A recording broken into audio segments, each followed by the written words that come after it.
to the Chief of the North Thursday night streaming. I said Norse. Josh, quit smiling. I swear to God, I will turn this bus around. Let's see if we can do a cold open, shall we?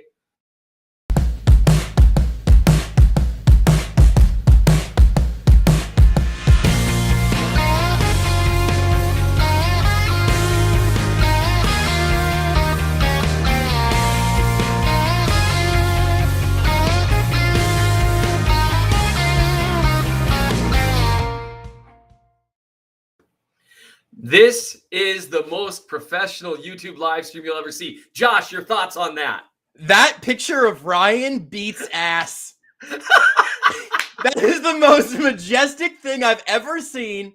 It was also great timing because it gave me time to adjust my cameras, and I was just sort of shuffling around everything. You said cold opens, like that's way too professional to call it a cold open. That's very produced. And that picture of Ryan comes up. Oh man, you Incredible. see why he is the rogue. Why he is who he is. He is who he is. Sorry, I'm just having fun looking at the various things we can do. Ooh, I can make the screen top to bottom. I don't like that just because it makes me Seth Kaiser, and that's upsetting to me. Yes. You know what? I'm going to see how much power do I have here. I can show quote comments. So Josh, you're seeing the second time around. And so we're going to have some fun here. So thank you, Red Hood Chief, noticing that I am not only rocking it out, but I included the intro. Thank you. The reason that that's getting noticed is because the last time I drove the bus, the first 5 minutes, solid 5 minutes, were me. Yeah. All right. Well, it's an upgrade. Guys, I don't know how to do this. Well, it's better than what I normally do. So now that we've got that done, I'm going to actually welcome people. Welcome to the RGR Football Channel. It's Thursday night, which means Chief of the North live stream, normally with Ryan Tracy and myself. As you can see, I am the captain now. Once again, look at me in my eyeballs. I am the captain. And this time, we're starting on time. Welcome, everyone, to the live stream. I'm so excited to talk Chiefs, even though I'm not going to say they stunk Sunday. Yeah. But yeah, I will. They stunk Sunday. It was awful, a little bit embarrassing. It made me sad to watch. However, nope, I ran out. I didn't have a however. Rats. I talked myself into a corner there. So I'm just going to hold this up the whole show. I felt like I was left out of the production value. Follow me on Twitter. Yes. No. Did you see? Look what Ryan has. It's great, and it made me jealous. I know. So now we've got Josh Briscoe. Hey, this might be my new Twitter. If I can screenshot this later, this might just be my new Twitter headshot. Is just me going. If Stevie likes you enough, he'll make a cartoon out of it for you. Remember when I texted you the adorable cartoon thing that haunted your dreams? You have to be more specific. It was like a cartoon of me. Stevie might make that for you. We are live streaming tonight. Oh, yes. I did see that. Yeah, I love that. I would love one of those. It's just me holding up my own, just trying to promote myself. Absolutely. Will tweet for food. Yeah. I'm going to get to one super chat first. Then we're going to do proper introductions for those who don't know you, and we'll get going. Stevie, thank you for the super chat, folks. You know how you support this channel? By super chatting. I'm not too proud to beg for your money. Just give it to me. You and I split it today, though, right? None of it goes to Ryan this week. So just give it to me. And we'll talk about that. This is also my Venmo here at JB Briscoe. Sorry, don't Venmo me. Stevie, Seth, you knocked off about 15 years from your technological age. Adorable. Congrats. Thank you. It felt good. It felt good to do it right. As we all know, I'm 36. And sometimes when you're 36, you don't know how to do things. And that occasionally includes starting live streams. Okay, those of you who don't know, the individual to my left, your right, I always get this wrong, but yeah, my left here, that is Josh Briscoe of 810 and the athletic fame. I'm going to use fame because I think that's only reasonable, yeah. Yeah. Josh, how long have you and I been working together? At least 5 years, right? I mean, that's pretty much since I think I've been at 810 a little longer than 5 years now. And I think pretty much as soon as almost entirely sports started going, you were a regular guest. Then it's been Times Ours and all sorts of other various shenanigans. And honestly, it's very, very, very weird for me to see you whenever we're talking. Yes. Because that's not how this usually goes. No, it's not. And we've talked about it, unless we're doing a Zoom event for Arctic Wolf, which is a thing Yes. that did occur. That is no, not Arctic Wolf. Yes, Yeah, Arctic Wolf. Arctic Wolf, absolutely. Yeah, get your cybersecurity needs met there, people. This is what I'll do a they free get plug for them. free plug on Ryan's YouTube channel. Yeah, screw it. Yes, You know what else this is is why great? they Costco's brand of diet green tea. Whoa, Wonderful. whoa, wait a minute. Now, Josh, you're about to take from my brand because we're going to do something that we do each and every week. I'm going to open my refreshing buy drink. Can I join? Hey, Josh, what have you got? You got a Lipton iced tea there? No, so this is the Costco brand diet green tea. And so apparently they used to make a regular Costco brand green tea as well. And they stopped making it because the diet one was so popular, apparently. Oh, sure. It tastes wonderful. It's a nice citrusy green tea. Nice. And I can't drink sugar anymore. So this is my go-to. So cheers to you, Seth. Yeah, cheers to you. Got to be careful not to spill on the laptop. Yeah. Let's have a good, clean show. It's going to be awesome. So Josh is going to be my co-host today, and I get to do something I've never done before. I get to drive the bus. It's always been you. I immediately almost just asked if I could read a comment, and I'm not going to. Oh, you can read comments. You do as much as you want to. If you see something you want, just shout it out. It's what I do to Ryan every week. And he's so professional that he just deals with it. But I have the ability to make the chats do this. And this is what happens. So it's Thursday night. It's not Monday night. Monday night is the Q&A session where Ryan answers all of your questions because he's a better man than I am. And he's a better person than I am. And most importantly, a better YouTube host than I am. And so he does that on Monday nights. I'll try to answer some of your questions, and Josh will try to answer some of your questions tonight. So put a bunch of question marks in front of them, and we may ignore it, or we might not. Who's to say? It's at least worth checking. I might ignore it while I try to figure out a way to tweet about this while actively hosting I can fill for you at least. You can at least just let me fill. Yeah. You tweet whatever you need to tweet. I just wanted to read the comment from Thaddeus that just says, "These lads are out of control," which I love because it just makes me feel like we're doing something vaguely British. That's really it. We are out of control. And that actually, it makes me wonder. You remember the comment that we received once about the Times Ours episode? I can't remember who said it, but like a relative of theirs was listening to it with them, and they're like, "Are these guys like cartoon characters or something?" Yes! And I thought, that's about right. So it's going to be a different energy tonight to the show because Josh and I bring out both the best and the worst in one another simultaneously. You guys know how I'm always trying to drag Ryan down to my level. Yeah, Josh is already right here with me. I'm holding on to Seth's ankle as he's trying to drag Ryan. In one of these days, we're gonna bring him right down with us. Although it's been years, and he's just so professional. Anyway, if one way to guarantee that we'll get to your question is super chats, because yes, I'm asking you to bribe us. Because Ryan is going to come back and he's going to see, how did this do without me? And I'm going to say, Ryan, I don't even need you, dude. And I really would like that to be true. I'm going to say it either way, but I'd really like it to be true. So, Stevie, thank you again. The Chiefs stunk so bad I mistakenly checked my youngster's diaper. Look, you were not alone. I did some kind of, it was a tweet. I did a tweet, Josh. I tweeted during the game. You're aging like the guy who takes the wrong cup at the end of Indiana Jones. I was looking at the electronic mail the other day, and I found something that was quite fascinating. So it's going to take me a minute to find. But basically what I did here was I tweeted during the game, hey, everyone, some version of, tell me things that went better than this game, and I'll start. And mine, I believe my first thing was the Titanic and the Hindenburg, and I think I said the final season of Game of Thrones. Yeah, Beards didn't appreciate that when I told him that you said that. It was very funny though. Oh, so you've seen it. Yeah. I would love to talk to you about a few things that went better. Did you think of anything? Because you're a guy who generally has funny takes with that sort of thing. Yeah, the first 10 minutes of this show, I would say, narrowly. Well, the first 15 minutes of Times Ours today that people will be able to hear in a couple hours. Oh, yes. That's going to be great. If you like Halloween candy, the first 10 minutes of Times Ours is for you. And if you really like Butterfingers, because Butterfingers got some well-needed respect. And yes, are we stalling because we don't want to talk about the Chiefs? Of course, because right now man, they played bad. This is just kind of an interesting comment that I saw here. This is something that's interesting. Raynard Francis, I appreciate the comment. Something interesting I wrote about, and we just got done talking about Times Ours. The offensive scheme, one thing that's interesting watching against the Titans, and Josh, you didn't have a chance to talk about this much because I talked your ear off about it. Sure. I saw open receivers on the field. I saw some opportunities within the scheme of the offense.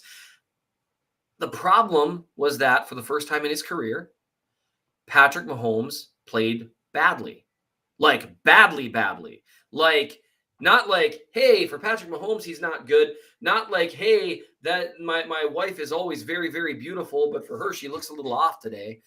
But like, man, I'm gonna regret using that one. Yeah, don't I don't say know. that. I'm not married and you've been married for a long time. I would suggest that nobody say, you're usually very beautiful, but you're just a little off today.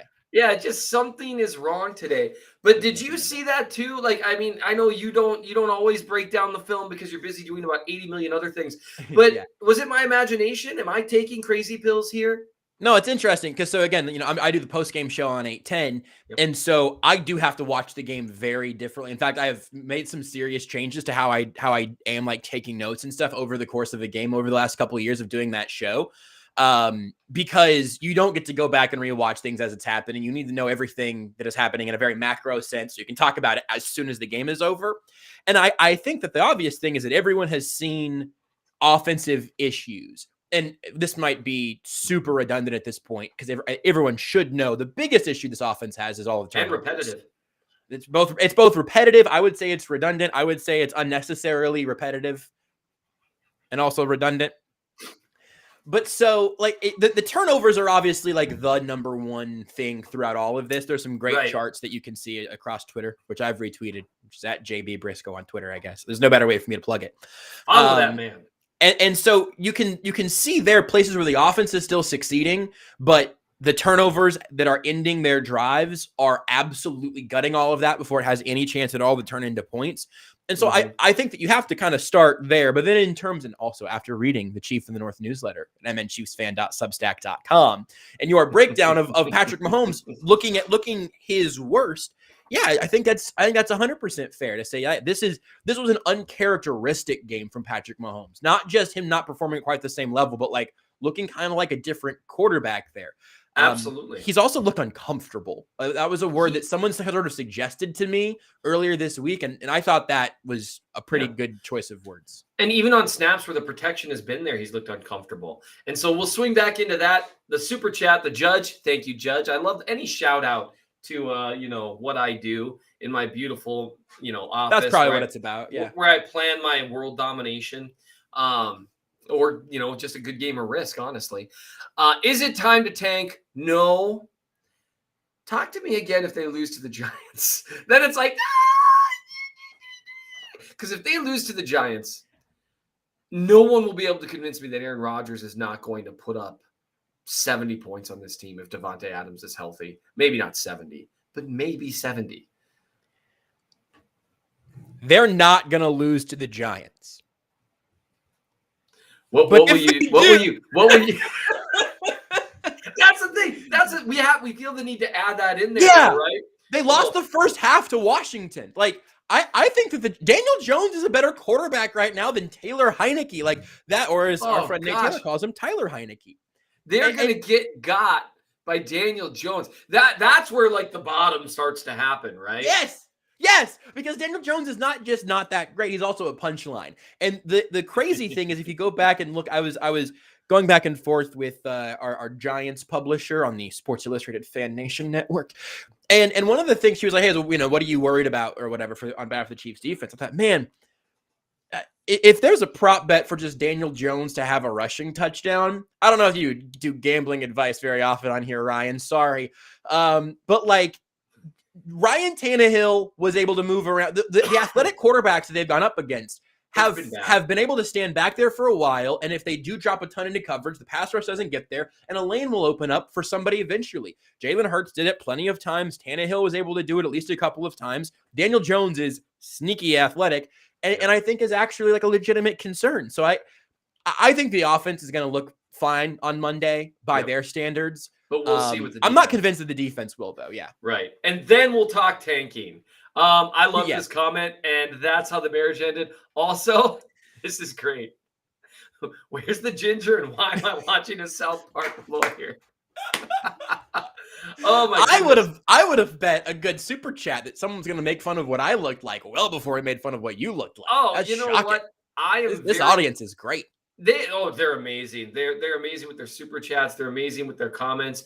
We've got, oh boy, Seth found the invite a guest option. Hey, look, if you think I didn't send a link to Nate Taylor as well, and the only thing stopping him right this second is trying to convince Holly to let him do it, you'd be wrong.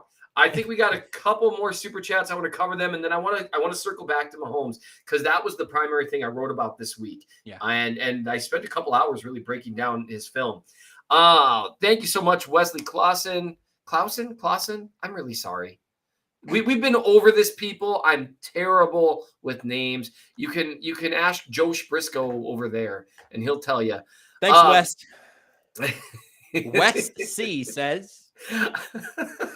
Spags was willing to change the rotation, Les Sorensen, but Andy seems very set in his scheme and personnel. What does it take for him to adapt? And this is something that a lot of people have asked me about.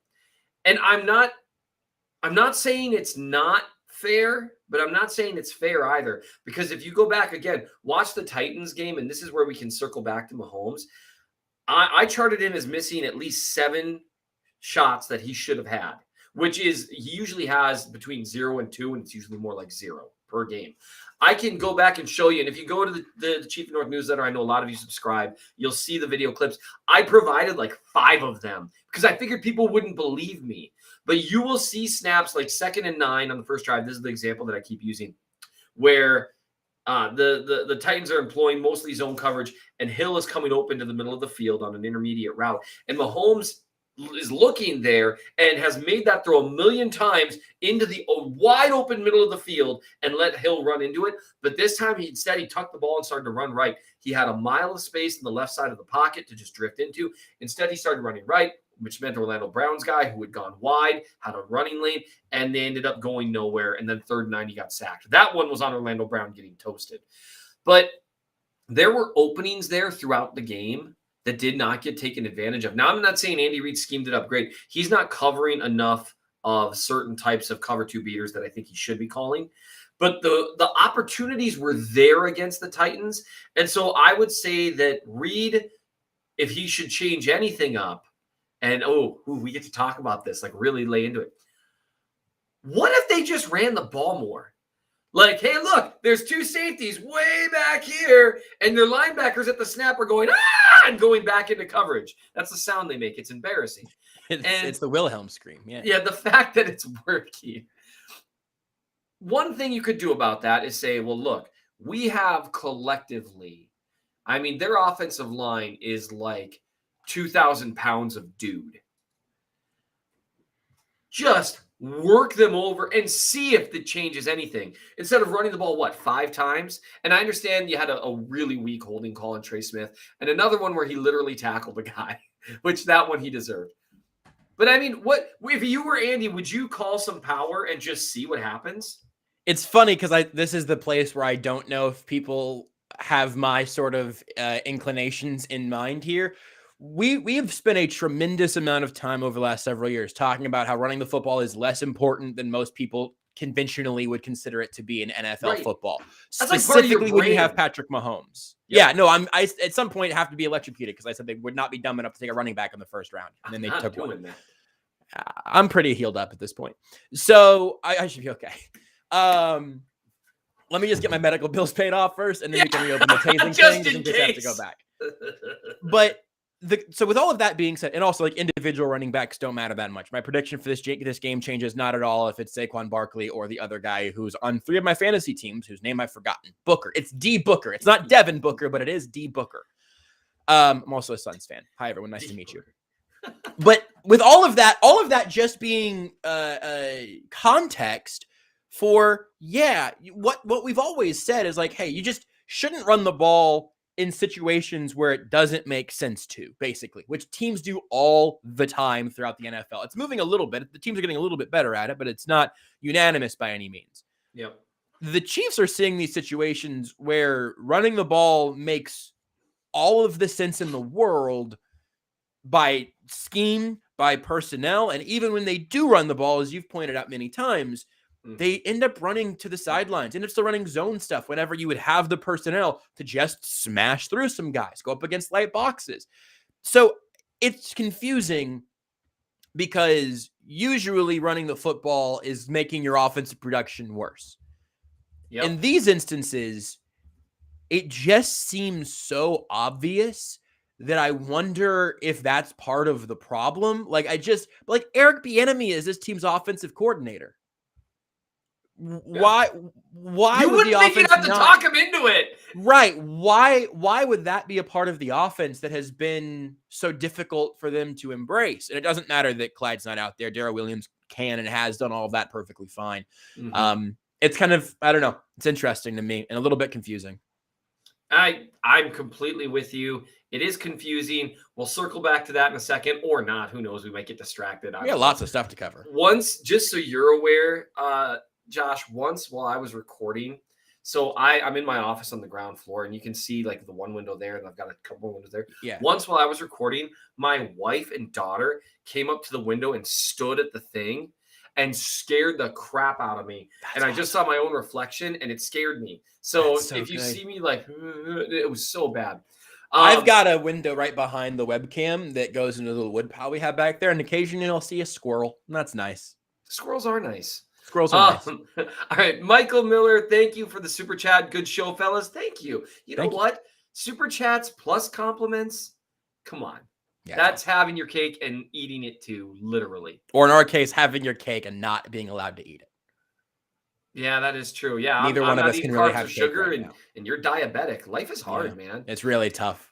Thank you for letting us have our cake. We won't be eating it. Yes, yeah, but we'll smell it, and it'll smell incredible. And scent matters, Josh. Anyway, absolutely. I'm appreciative. I'm just telling you we can't eat it. Good show, fellas. Is it premature to start questioning if Andy Reid has lost control of this locker room? I'm going to say here, there are too many issues on this team to deny that it all comes back to coaching. What am I missing? Thanks. I think similarly to the scheme stuff, it's both fair and not fair because eventually the expression is, when crap starts to rain, it hits the top of the mountain first. Right. And so the person who's ultimately in charge and everyone who does any work with the Chiefs organization knows they can call Brett Veach the general manager all they want. That is Andy Reid's building. The only person with remotely close to the juice of Andy Reid is Pat Mahomes. And I don't think he has the juice Andy Reid has. Well, that's who. It would be weird for that to have to be decided. You know what I mean? And I definitely don't think you can blame Mahomes for all of the persons for not signing Melvin Ingram, Yeah. That's not on Mahomes. That is, the thing that really bugs me about Mahomes is he didn't sign Melvin Ingram. I would say that you're seeing, it's easy when you're losing that the things that didn't bother you when you were winning to matter a lot. And it's also worth noting like things that making people think, oh, maybe they're losing the locker room, whatever. They've never had to deal with those questions before because they won so much. They won so many. What were they, 14-2 last year? Yeah. They've won a buttload of games. And so you've never even really had to think about this stuff. Even in 2019, everyone was hurt. It was kind of early in the season. So I would say that you got a lot of guys who are who they've been. They're just frustrated in a way that they haven't been in years. And so you're going to see more. I do think that ultimately you'll see how the season ends. How do things go? Do they keep playing hard? Because I know that's a question some people are asking. I've seen some video clips that may or may not have context, but where you get some guys making business decisions, that matters. And if you see those guys keep playing and continuing to do it, then I think you ask those questions. I am going to speed us right through to the next super chat because I don't want to. It's already like 6:30. Wow. I know. Yeah. Time flies when you're having fun. I had a whole 4-minute long answer. No, it's fine. What Seth said was all right. Let's get the next one. I figure. It was all right. The Last Cheese Ball, great name. Is this the worst pass rush in history?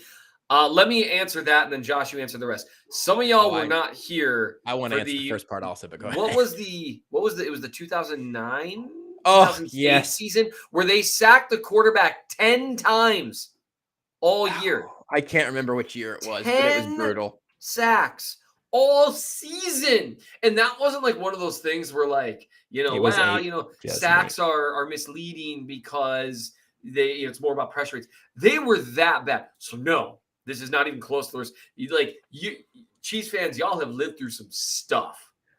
And one of it was the worst pass rush I've ever seen. They traded Jared Allen and then immediately put up 10 sacks in a season. I forgot that they traded him. And Tom Ali only had 2 sacks that year or 3 or something. And then everyone thought he didn't have it. And then he turned out to be one of the best in the franchise history. But yeah, they traded Jared Allen, which, hey, they got Jamal Charles with it. Should be a future Hall of Famer. And I will fight to the death over that with anyone. We definitely don't have enough time to get into that for the remainder of this episode. But so Josh, they don't have a single sack that comes from just our guy beating their guy. That's not true. Chris Jones has 2.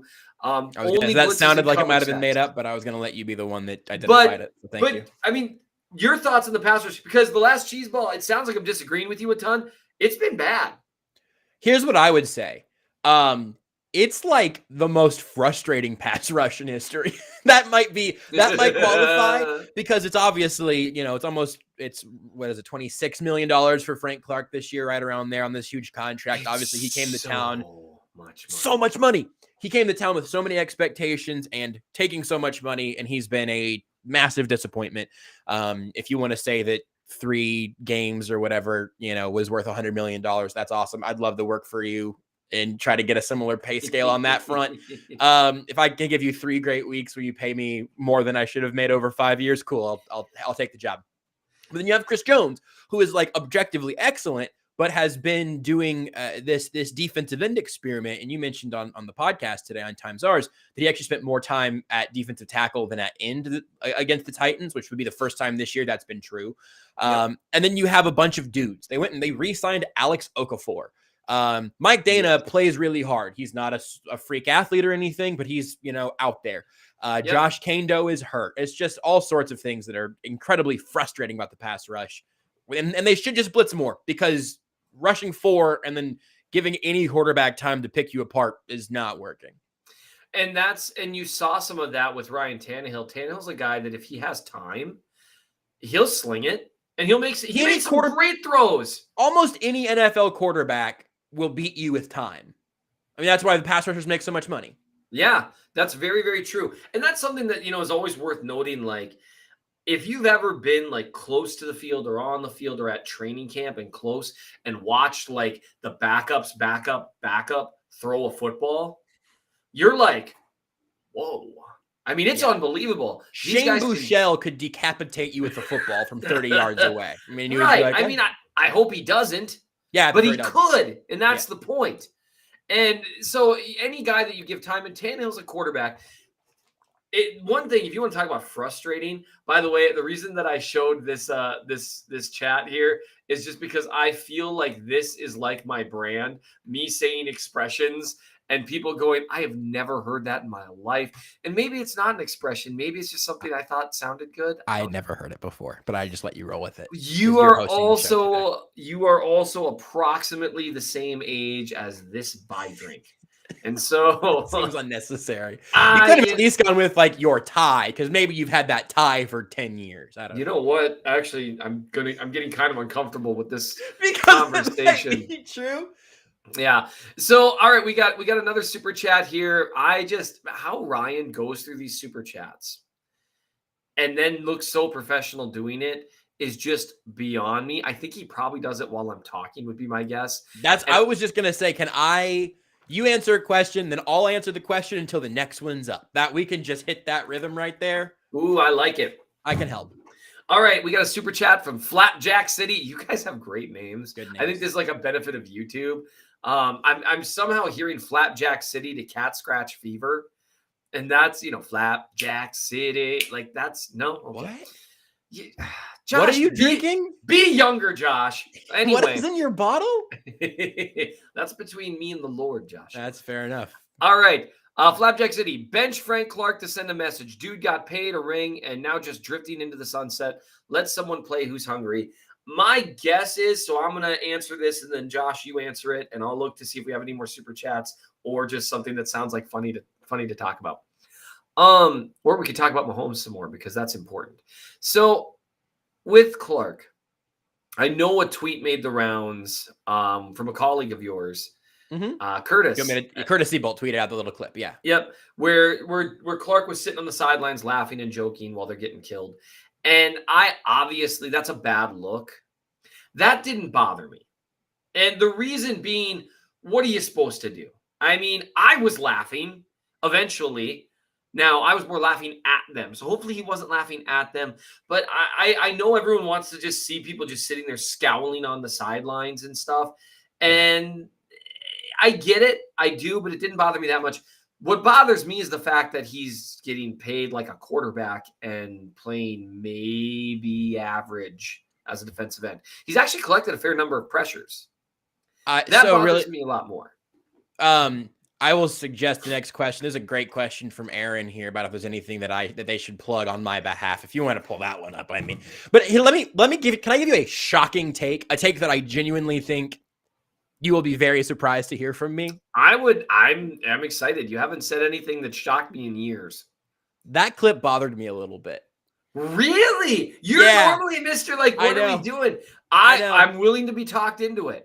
Well, here's just where it's coming from. I'm not even sure that I'm like morally in the right or anything. And generally speaking, I'm about I will the gallows humor, whatever it may be, laughing during something going wrong, very on my brand. We have literally joked about you almost dying, and we did it like a week and a half after you almost died. Barely that long. I'd been home from the hospital for like 2 days. Yeah. And thank you to the people. I did see at least one comment saying they were glad to see me doing better. Thank you. I'm fine, everybody. It's okay. I'm fine now. I'm all about that. If players want to exchange jerseys after games, if stars on opposing teams are chummy, none of that's ever bothered me at all because they are human beings. Mm-hmm. And I think that's what usually gets lost there is that you're talking about human beings that are reacting in human ways. Yep. Frank Clark is the most underperforming person on this team by a significant margin, just based on their cost. Yep. Based on their value and what the organization told them they were worth and how they have performed. Frank Clark is in first place in that margin by a tremendous amount. He was a problem during the offseason. He had stuff going on. Again, not the worst things in the world, but like that was a real issue. Yeah. He doesn't speak to the media anymore, largely because of that. And that's not sour grapes. That's that he's no longer a face of this team. The Chiefs no longer put him in front of a microphone. He's talked to the media once since his arrests, and that was way after that. And I'm guessing that ain't going to change. No, I don't expect it to. And the thing there that bothers me from Clark is that he has failed to live up to what he was supposedly brought here to do on so many levels, at least going back through last year. I don't really want to fight with anybody about 2019 and how much that's worth because I've done it before and it's not very fun. But it bothered me a little bit because the greater context of Frank Clark at this point is so much less than what the Chiefs are paying for. Yep. That the idea that maybe he's not terribly affected by all of that. He didn't seem like a dude that was, and again, it's like a 5-second clip. I'm totally willing to admit that I'm overreacting. But the fact that he seemed deeply unbothered at that point annoyed me a little bit.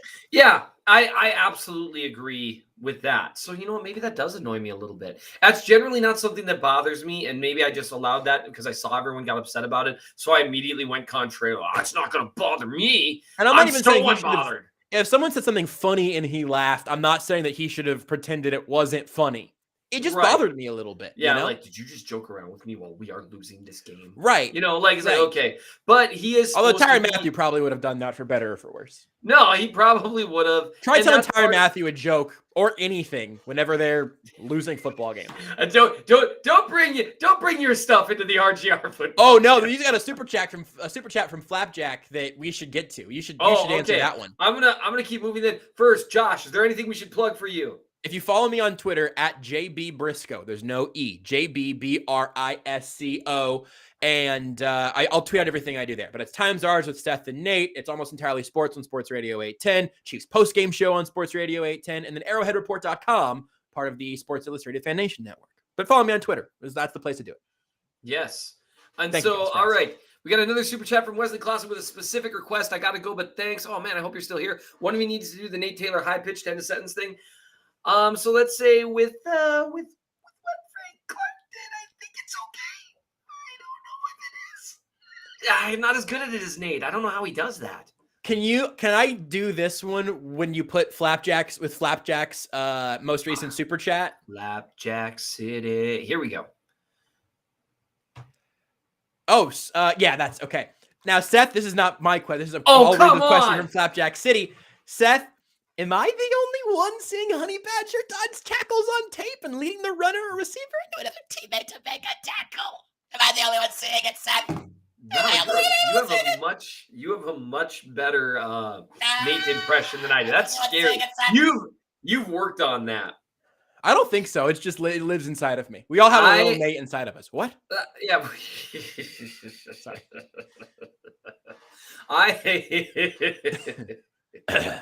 So why don't you answer that question? There are you ever see Tyrann Mathieu shy away from a tackle? I don't know. Look, here's I might just drink my tea forever. Yes, I've seen a lot of people say a lot of stuff about Mathieu in terms of making business decisions and stuff. Most of the snaps that I've had people point that to me, I don't necessarily see it.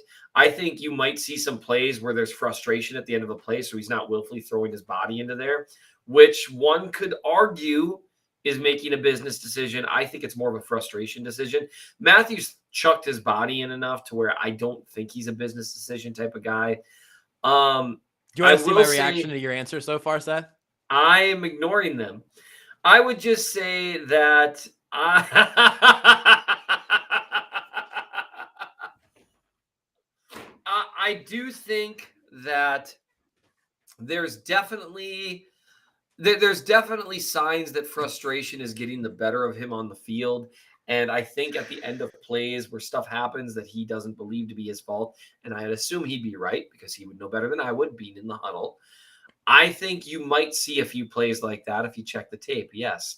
So now that I've given you a 500-word non-answer, we're going to move to the next one because Josh is trying to get me dragged on Twitter. No, I just wanted to note something here from Stevie. He says, Flapjack, last I heard, Tyrann has a fractured thumb and can't even use his right arm. I've also heard that. I can't remember who told it to me, though. Well, and I really think that's probably, so for those who don't know, Matthew got very angry with Josh about a tweet regarding putting your hands up in the air and then not finishing a tackle. It was a whole deal. And he said he had a fractured thumb, couldn't use his right arm. Then he deleted that tweet. I assume because he said that. The injury. Probably not because, probably not because he called me a crybaby. To you. Yeah, no, he called you a crybaby. He was lots of people on tweets that are still there, he has said some very terrible things to people on Twitter, as is his right. I mean, whatever. Yeah, if people want to talk trash on Twitter, whatever. He can say whatever he wants. But saying he had a fractured thumb when Reed after the game was like, oh, here's my injuries to report, and his name wasn't mentioned. That's like, ooh. And I'm amazed that didn't make more of the rounds. Like, there weren't more people like, yeah, but didn't he say he has a fractured thumb? Aren't you required to report that?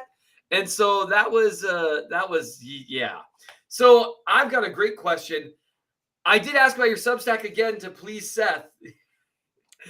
Do you have a Substack, Seth? Tell me about it. I do have a Substack. It is... What is my Substack? Dang. It's mnchiefsfan.substack.com. You can also go to bit.ly/Seth Really Hates Money, where you can sign up for $12 a year forever.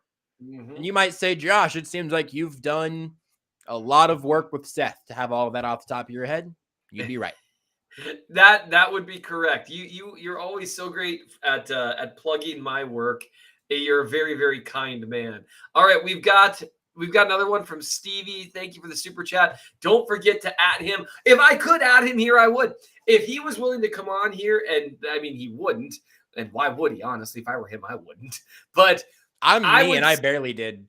Yeah. And I would say This is an interesting conversation to have that, man, we're going to circle back to Mahomes eventually here. Yeah, I don't like talking about Tyrann Mathieu anymore. Yeah. It is interesting. How do you feel about atting players? Like adding them on Twitter. I don't like it. I don't like it when fans do it to talk trash. I don't even like doing it myself when I'm praising a player because that feels kind of just like, I don't know. It's a little I think either way it has a very big like notice me kind of thing.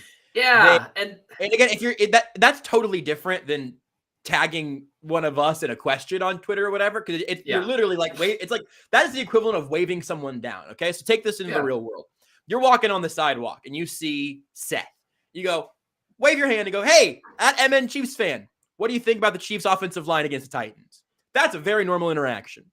If you're walking down the sidewalk and you saw Tyrann Mathieu and you went, hey, Tyrann, I think you suck today. That's a very weird interaction. Just run it through in your head, a real life example, or even if it's like, man, I really think that you see Tyrann Mathieu over there, and then you are standing on the side of the corner of the street and going, man, I really thought that Tyrann Mathieu did an awesome job today. Like, all of that is very weird. So just run it through the real life filter in your head. Would you would it be weird to say it to someone's face? Right. And then I'm not saying I'm perfect at that, by the way, but that's decent. And that's where it's kind of like, can you imagine someone's coming off of a bad work performance, like being like, hey, Josh, you suck today. And like, that does happen. That does happen. Yeah. I mean, and I have people send me emails occasionally just like, hey, just so you know, you suck. And I'm like, okay. But it's weird though. Like we can at least that is a little weird. And that's where like this idea of like, well, you're being a coward if you don't it doesn't take bravery to a player. Like, what are they going to do realistically? That's one of the things occasionally, like if you want to, like one of my favorite things, I've loved a lot of Stephen A. Smith's rants, but when Kevin Durant like got kind of like, angry at a reporter, he's like, you're not going to ask that again. And Stephen A. Smith is like, oh, I wish I'd have been there. Because I said, what you going to do? What, you going to do something? You're not going to do anything. And that's true, right? Like that's like the real world equivalent, and that's where the real world stuff breaks down, right? It's like if you're gonna say crap about someone just for sake of saying crap, you should say it to their face, as opposed to like my job is analyzing what players do. That's what I said to someone, like, you expect me to tag every player in every tweet? He's like, absolutely, show some courage. And I'm like, that doesn't take courage. It's weird. Like, it's weird to conflate that with being courageous. Like, well, yeah, because they're not gonna what they might tweet angrily at me. I mean, that's not, oh gosh, that was a lot of inhaling. Wow. And so that just became a topic of conversation. I thought that was interesting. I think we're caught up on super chats. Oh, Aaron shared the link. There's two different ways you can get there. It's like the homepage and then the direct link to the. Yeah, the bit.ly/Seth really hates money. That's the way you can save yourself money. Hey, subscribe. You won't regret it. We're closing in on a pretty important number. I might do some giveaways soon. Stevie, I got us too far off the path over a joke. That describes me and Josh's last 5 years working together. It's our entire deal. We also got a super chat there without a question attached, just a super chat there from Thomas. Thank you, Thomas. Yes, thank you, buddy. I really appreciate it. I'm going to try to find your name if you happen to have a super chat or you just have a question, just attach something to it. I'm afraid you're going to skip something that I just really want to draw. It's not a super chat, but it's an important comment. Colin says, I thought Seth would be ... less nerdy. Seth, your thoughts? What on earth made you think that? That you wouldn't be this? Yeah, like less nerdy. Like, now for one thing, okay, I need to. We should keep it moving. Probably. I just wanted to. I need to cut my hair. I get it. My haircut's bad. No, grow your hair out. We had this whole. I almost mentioned this on Times Ours. It just thickens. Stop using a Flowbee. Go to a hairdresser. No. As you far want as to feel sexy again, this was a part of Times Ours today. Sorry, it's not out yet. Give yourself some lettuce. Work with it a little bit. Okay, so this is an interesting super chat, one I don't have the answer to. William Bradley, do you know the difference between the food served at Arrowhead and the food at Allegiant Stadium? The Arrowhead food is served in January. Oh, it's a joke. It's funny. It's funny. I like that. I'm here for super chat jokes. I appreciate that. Absolutely. Did you see what Mick Schaefer was doing on Twitter during Chiefs Titans? No. he tweeted out, and it's unfortunately undercuts this joke now.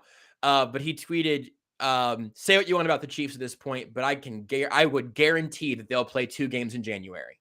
Oh, yeah. And they You know will, what? because they have 2 regular season games in January, and lots of people did not understand that joke.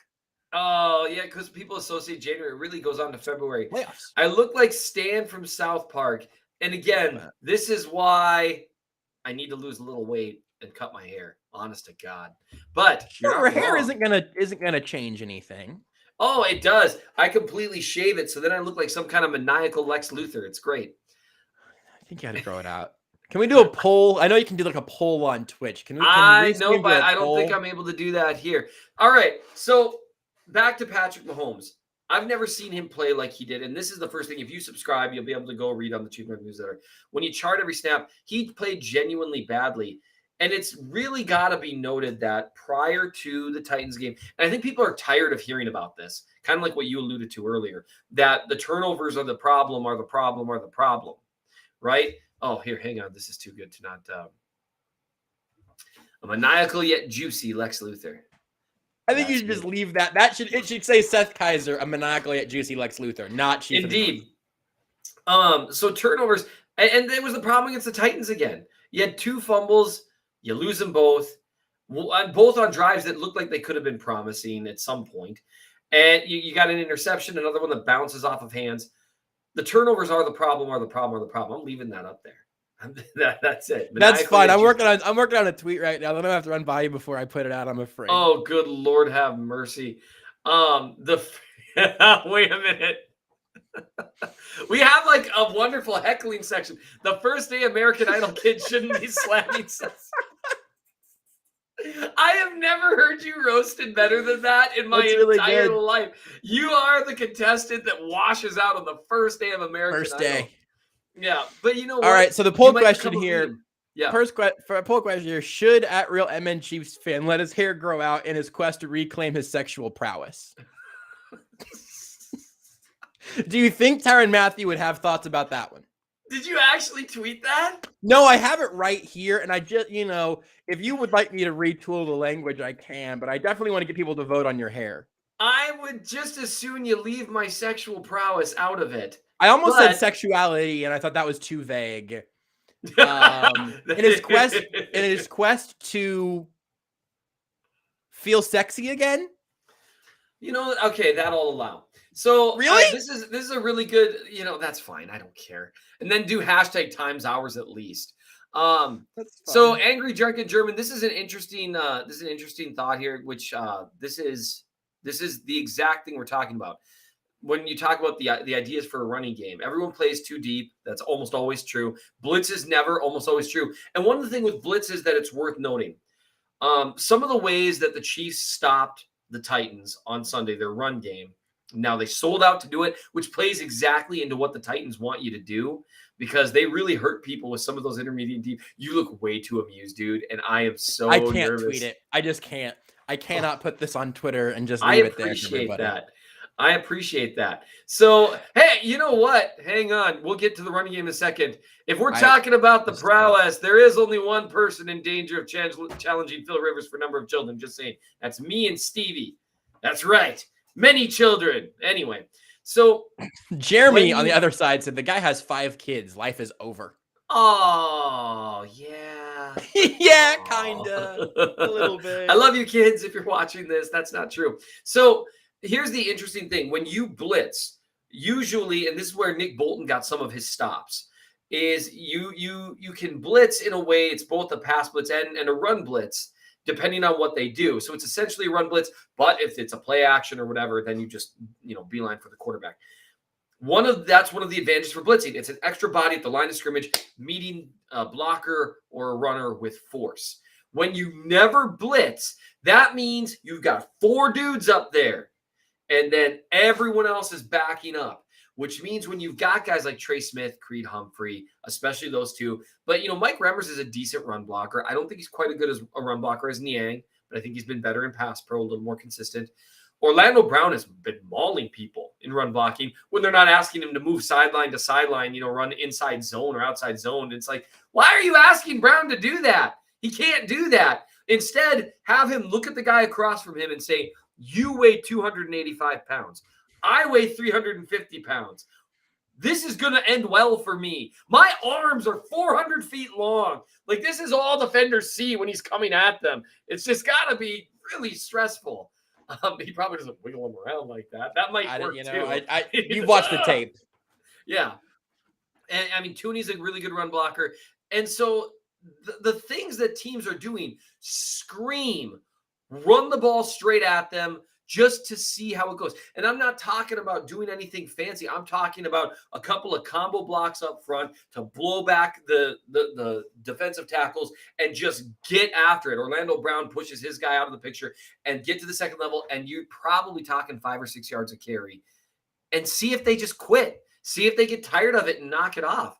And that'd be at least worth seeing. Just try it. Just try it. And I don't know if you have any further thoughts on that. You already made your case for running the ball more once.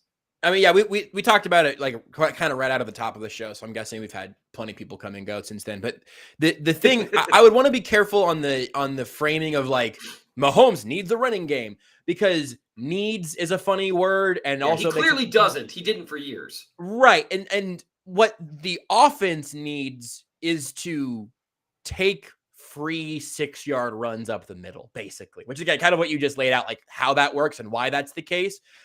But it doesn't mean that suddenly will turn the Chiefs into like a run heavy, run first offense, or should. I don't think they should run the ball, straight up the gut more than let's say they run the ball between the tackles a dozen times over the course of a game. That is not establishing the run or making yourself, the Giants from a year or two ago.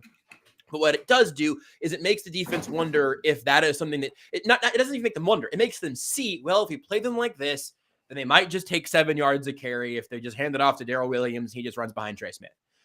Right. That doesn't reflect on Mahomes in any way. What that does then is if the defense says, all right, well, if we have nobody up there, then then maybe they'll run it on us.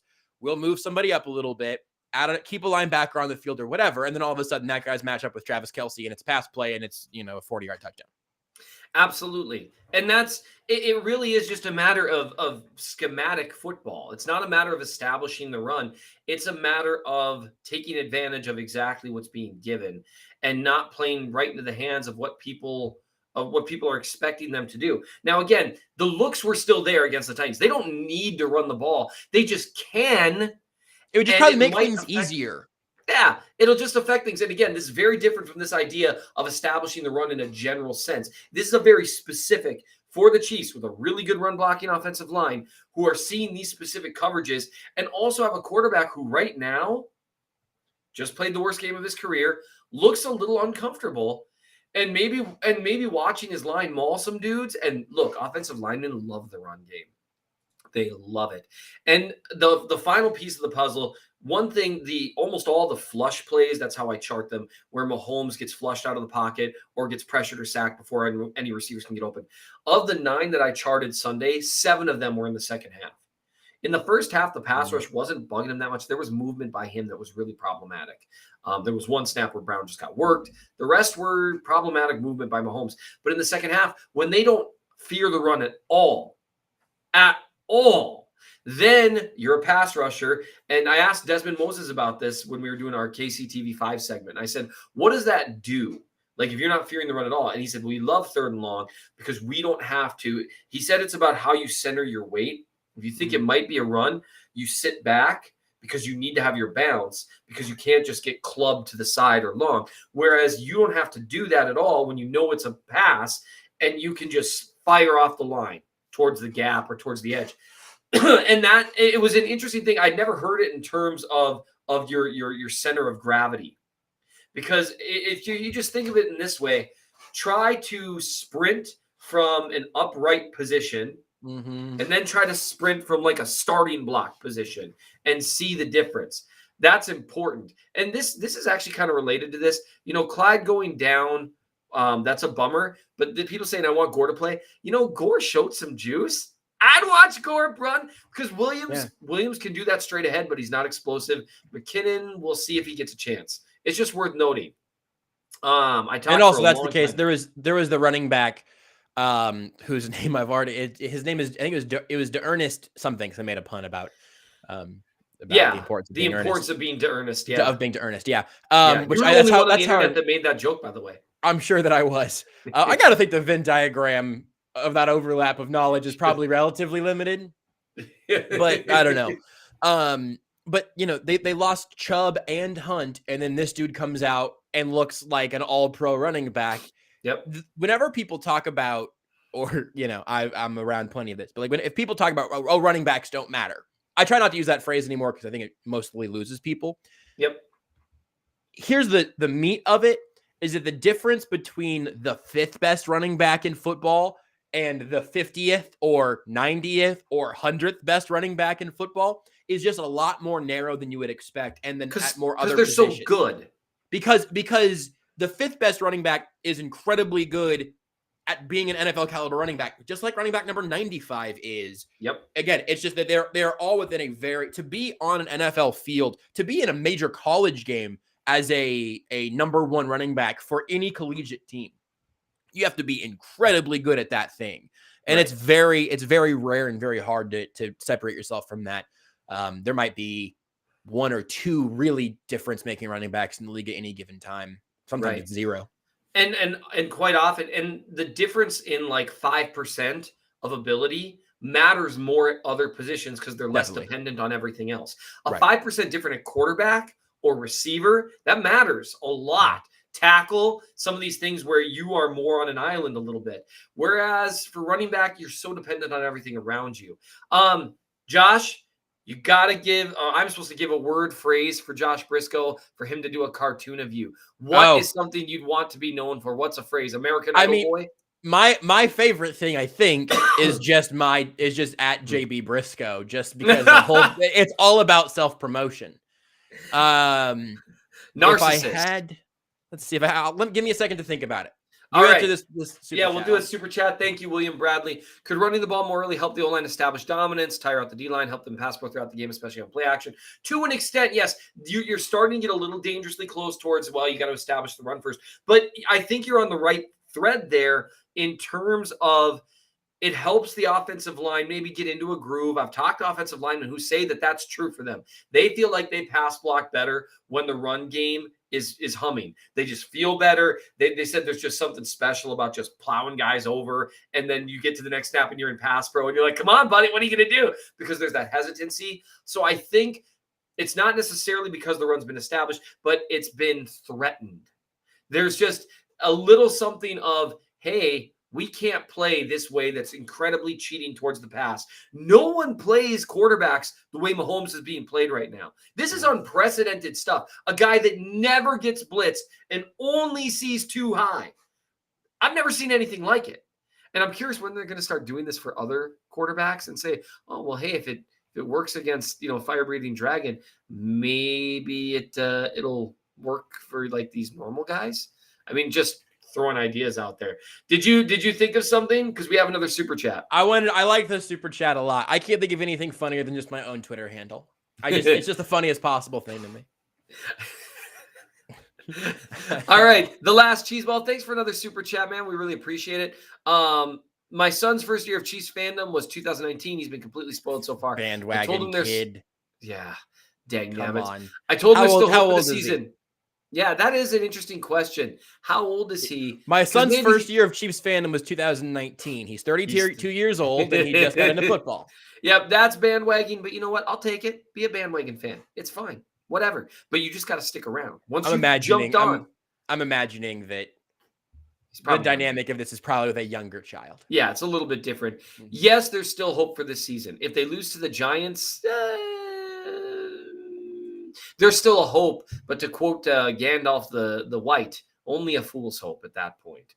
And I don't see Frodo anywhere. That's right, nerdy. Anyway, I think it's 90% over if they lose to the Giants. But the 10% chance is going to be there until there's a little X by their name that says eliminated or whatever. Yep. Because Patrick Mahomes is the quarterback. There's always going to be hope. There's always hope in the sense for the Chiefs that they do have Patrick Mahomes, that he can go on a tear. They're certainly a team capable of winning 10 games in a row. If they lose Monday night, they basically have to. Yeah. And they don't play a worse team the rest of the way, I don't think. So Yep. And I would just say, yeah. Ugh. and also I mean, you lie to your kids all the time. Don't sweat it. Kids get that's lied to actually constantly. that's actually pretty darn accurate. Hey, go to bed at 7:30, and the government said that's when 6-year-olds have to be in bed. What? Yeah. I don't think that's Yeah. true. What are they gonna I'm do? afraid we're Google it? yeah. As a They, kid. yeah. Change your Wi-Fi password. All right. We got time at 7, so we're gonna wrap it up here in a minute. We got a couple more super chats. Okay. If you send in super chats, We'll keep it going for super Absolutely. chats. 100%. Flapjack City, thank you again. Can KC Frontline hold the front four of the Giants? No sugarcoating it. I think so. Yeah, the pass blocking's been generally good. If you look at, like, say, for example, what the Browns have done to other teams versus how they did against the Chiefs, I think you'll get some good perspective that the Titans game was more of an aberration in terms of pure pass pro. Josh? And to your point in the latest Mahomes film review, we've already talked about it some. I'm less worried about the Chiefs' offensive line than I am Mahomes' feet. I think not because it's like inherently a bigger issue or whatever, because he can not have great footwork and play incredible football. But I'm just curious if we're going to see that improve over the course of the year more than anything. Right. And something to keep in mind with regards to Mahomes' feet, this was a major talking point for us when we would talk on 810 and whenever we were did exist. nitpicking to try to find something to worry about. Midway through the 2019 season, when he came back from injury, he was jumpy in the pocket. Yes, and bailing out backwards was a major thing. Yep. But like you just said, as Fisher much, and Schwartz are better at accommodating that. Right. And it was just as much, if not more so than now. It's just now the tackles and the line they built is much more fit for the Tom Brady style of quarterbacking. So the thing is, you don't want to harness what he does too much because he's not Tom Brady. You don't want him to play like that. But you want him to be able to play like that from the pocket if necessary. Yeah. All right, Jake, we got a super chat here. What's the reason for the lack of a run game from a HC or OC's perspective? Something more than just Reed not having a real scheme for one? No, he's got a scheme for one. I will say one thing is he's always been an inside-outside zone guy. And I'm curious if he's comfortable building entire game plans around power.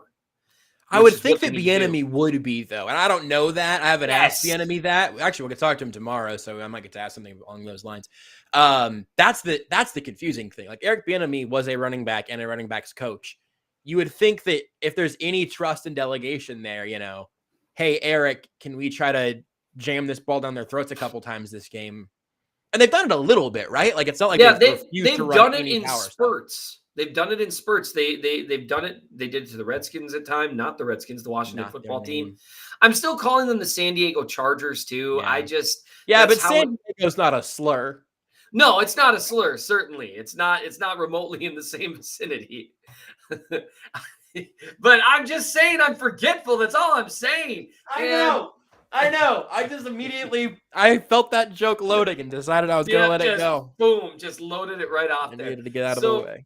I would just say in terms of play calling, in terms of every NFL head coach has a run game scheme. Every high school coach does. And it's more than sufficient and varied enough to run stuff. I am curious if Reed is hesitant to move that direction, but that's absolutely the direction they should go. They should not be doing a lot of stretch to the sideline type stuff. That's just not who they are. They drafted Clyde and then had this entire offseason to rebuild this offensive line. Like, we weren't surprised by everything that we're seeing now. It's not like they thought Orlando Brown was coming in at 280 or whatever. Like, we all saw this coming. That's the part that annoys me is if somebody gets hurt and you get thrown a curveball, then great coaches can react to that. But they built this offense. Right. This is who they chose by and large. And everyone watching is saying you can see the difference when you watch like some of these stretch runs that Clyde does versus like even when he was healthy versus like against the Eagles where they just gapped straight ahead and said, Clyde, here's where the hole should be. Pick another one if you need to if a helmet flashes. He's really good at that. And so is the line. So on that cheerful note, Josh, they do this whole, like they have like a pregame breakdown because Ryan does videos like every week because he's insane. Hey, William Bradley, thank you for another super chat to keep us talking longer. And so I would just say that Well, we're not going to do as nearly as detailed a breakdown because Ryan just works way too much. Do you have a prediction for the game though? Oh, I haven't. You know what? I haven't put a score down yet. What I have gotten to the point of is believing that the Chiefs' offense is going to look pretty good on a Chiefs' offensive scale. The line for this game is either 9.5 or 10, which feels like a lot. So Vegas has more faith in the Chiefs than Chiefs fans, but they've kept faith in the Chiefs. They had a big line against the Titans too. And the Chiefs have been terrible at covering the spread for the last, at least since the Super Bowl, maybe farther back a little bit. They just haven't covered the spread very often. I mean, obviously last year there was a whole narrative about, not blowing teams out enough. That also contributed to it. So I think it's since like the halfway point of last year. They've not covered very often. So my landing point, I don't think so. I think my landing point right now is like 34-27. Where 34-24 would be right on the line. And that little field goal, that cheeky little field goal is what puts it over. I think the Giants are going to score, though. And we are going to be, let's say, if the Giants do move the ball and score well, say they put up 27 or 31 or something like that. What if it's 34-28, That does not going to feel good. Then we are going to be sweating heading into the Packers game. Oh, not even. I think, the Chiefs will be home dogs for that game, and we're all going to get it. Yeah, I'm not even sure it's going to be stressful. No one's going to be shouting about disrespect unless they beat the Giants by 60, and even then. So, all right, we have gone over. That's something that we tend to do in part because of your super chats. Thank you guys. You can find Josh. Where can they find you? Do you have your really professional thing again? Yeah. I had the graphics department whip this up to just sit here on my microphone throughout the course of the show today. You can follow me on Twitter at JBBriscoe, JBBRISCO. Almost Entirely Sports, no E. Almost Entirely Sports and the Chiefs post-game show on Sports Radio 810 WHB here in Kansas City. Arrowheadreport.com is the Sports Illustrated site covering the Chiefs. Editor-in-chief of that. You can follow that account at SI Chiefs on Twitter if you'd like. And then there's also this podcast that we do about twice a week. And I got to tell you, folks, it's a chore because I have to do it with both Seth Kaiser and Nate Taylor. And it's maybe the most fun and definitely the easiest of all of my jobs at this point to sit down and do with you guys. And an episode of that's going to come out a little bit later tonight. Oh, absolutely. And that's where you're going to see. You can also find me. Sorry. You can also. Good Lord, man. Sorry, you can also find me. I have a little tent and a little campfire just on Seth's coattails at all times. If you wanna find my stuff, Aaron, thank you so much for what you do, Aaron, moderator extraordinaire. Thanks for the comment, guys. Especially Angry Drunken German. That the first day loss American Idol guy was one of the funniest things I've seen. Thank you for tuning into the RGR channel. I will see you guys next week. I'll drag Josh back here at some point. We'll drag Dan in here with us. We'll drag Nate in here with us. We're gonna have a lot of fun. In the meantime, you guys just have yourself a world of fun. And Josh, since we're just here having fun, what do you say at the end of every show? I mean, of Almost Entirely Sports? Yeah. I say bye, Mom. So bye, Josh.